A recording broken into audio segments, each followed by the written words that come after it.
Mudkhed police स्टेशनच्या अंतर्गत एक 6 वर्षीय मुलीवर तिच्यावर अत्याचार करून तिचा खून करण्याची घटना घडलेली होती। मुदखेड पोलीस स्टेशनमध्ये 14 तारखेला तिचा किडनॅपिंगचा गुन्हा दाखल होता।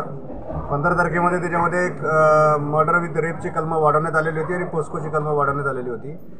15 तारखेपासून आमचे सर्व वरिष्ठ अधिकारी DYSP सुशील नायक, ॲडिशनल SP श्री धरणे, आमचे IG सर, आमचे ॲडिशनल SP अविनाश कुमार, आमचे LCBचे सर्व अधिकारी आणि मुदखेडचे अधिकारी, त्याचबरोबर LCBचे सर्व कर्मचारी आणि सर्व फॉरेन्सिक टीम, सायबर टीम, त्याचबरोबर सर्व जे काही संलग्न संस्था आहेत त्या तिथे काम करत होत्या।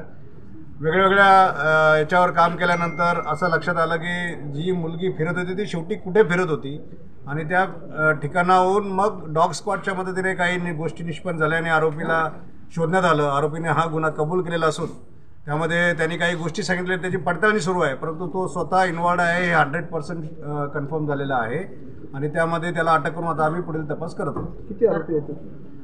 आरोपीने यामध्ये आणखी एक व्यक्ती असल्याचं नमूद केलेलं आहे, परंतु तो त्या बनाव करतोय की खरं सांगतोय याबाबत आमच्या अजून धारणा पक्की करायची आहे आणि त्या संदर्भाने आमचे तपासी अंमलदार जे आहेत आता DYSP इतवारा हे आहेत आणि ते त्यावर खात्री करून त्याच्यावर देखील कारवाई करण्यात आहे। तो आरोपी देखील आम्ही ताब्यात घेऊन कारवाई करतो। तपास लावण्यासाठी 6 दिवस लागले। पोलिसांनी तिथे कॅम्पिंग होती, म्हणजे अक्षरशः पोलीस पूर्ण तिथं फोर्स राहिला आणि डॉगचा सुद्धा त्याच्यामध्ये थोडा बहुत फायदा झाला। काय नेमकं यामध्ये आम्ही सुरुवातीपासून डॉग स्क्वॉडचा वापर केलेला होता, परंतु वेगवेगळे वर्जन येत होते की मुलगी शेवटी इथं बघितली गेली, शेवटी ती बसस्टँडला होती, काही जण सांगत होते की शेवटी या ठिकाणी गेलेली होती, परंतु वारंवार विचारपूस वारंवार माहिती घेतल्यानंतर एक लोकेशन फिक्स झालं की शेवटी ती इथे होती आणि ज्या ठिकाणी शेवटी होती त्यात पुन्हा ते डॉग स्क्वॉड बनवून झालं आणि डॉग स्क्वॉडच्या मदतीने नंतर आरोपीचे ठिकाणं ट्रेस झाले।